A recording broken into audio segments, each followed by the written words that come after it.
go. Okay, class, this is Professor Holbrook, and we're in our last week finally, and I wanted to give you a brief overview of the last book we're going to read from. This is The Idea of Latin America by Walter Mignolo, who I believe is an Argentine professor, and he does cultural studies. And this is one of my favorite books, actually, by Walter Mignolo. And I'm having a little problem over here. Hang on one second while I see if I can move this around. Okay, gotta move this up a little bit. So, Walter Mignolo writes a cultural critique of the idea of Latin America and Latin American studies. I'm just going to run through and give a overview of some of what he says in chapter 1 and chapter 2. Chapter 1, he basically says that America was not discovered, America was not conquered, America was invented. At the time that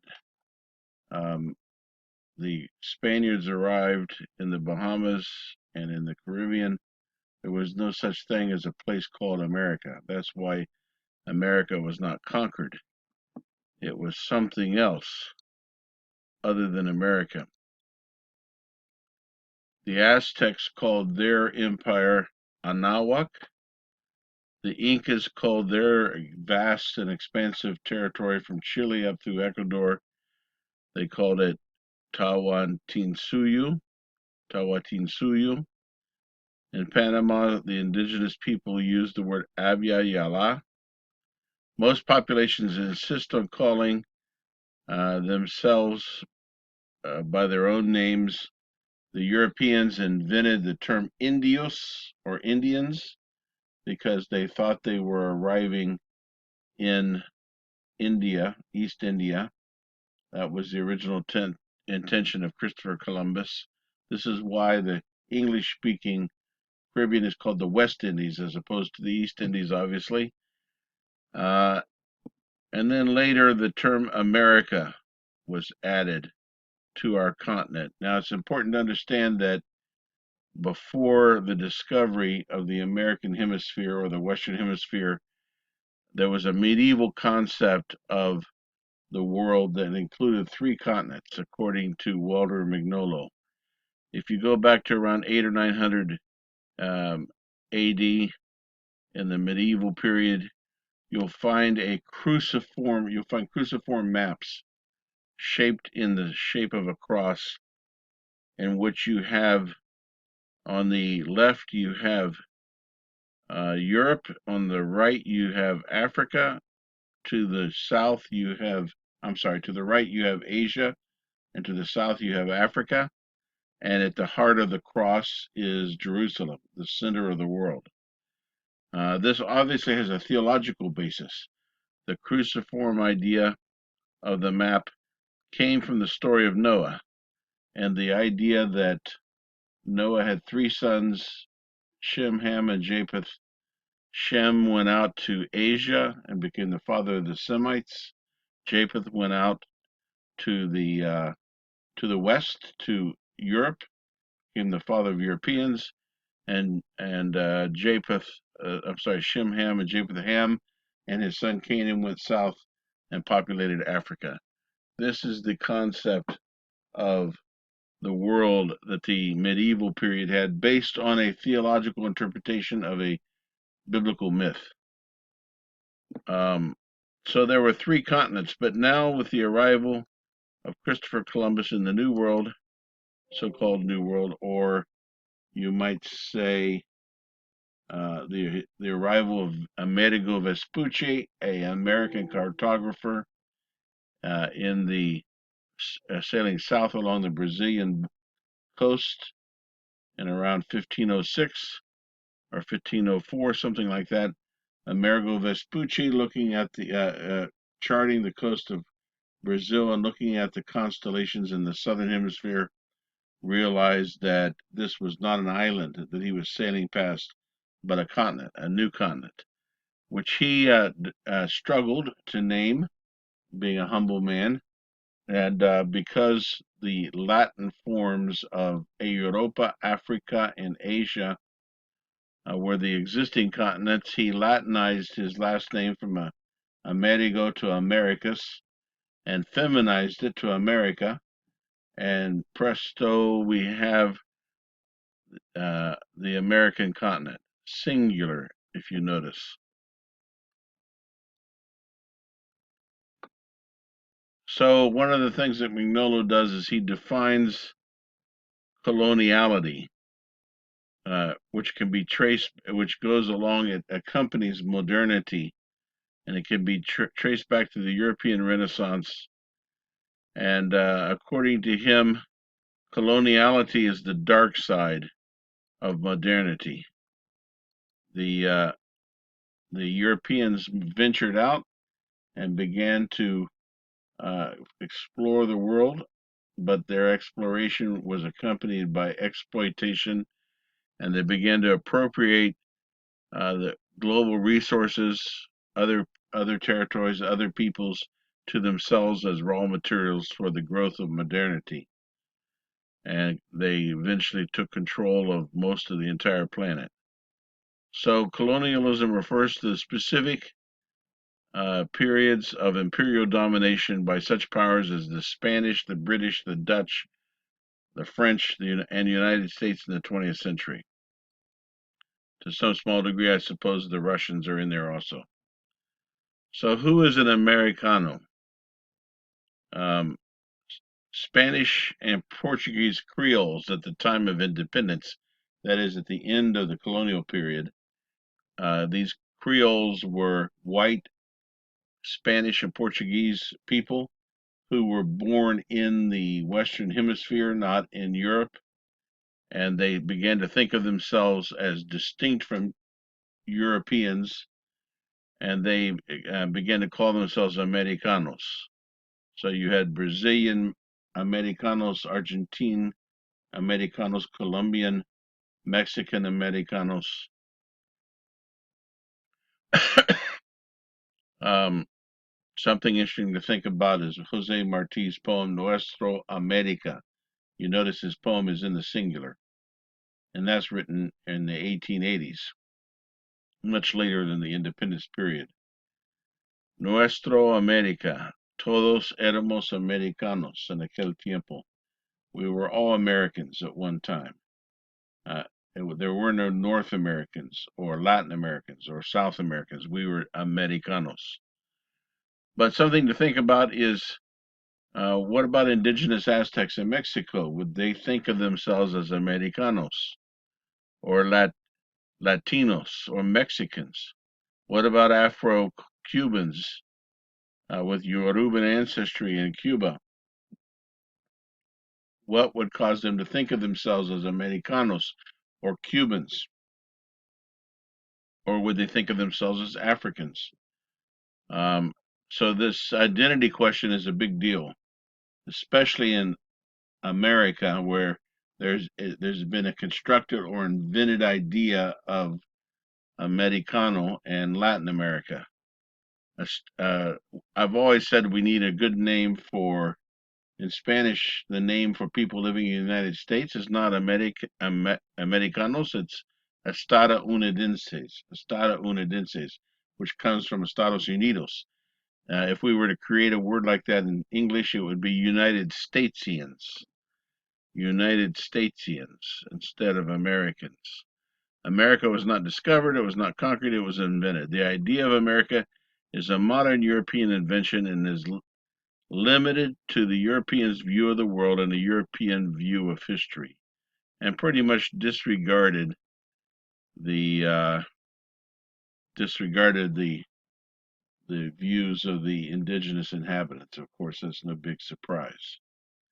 The second chapter of Walter Mignolo's book deals with the idea of Latin America. So now we're talking not about the invention of America, but rather the invention of Latin America, which is a slightly different idea.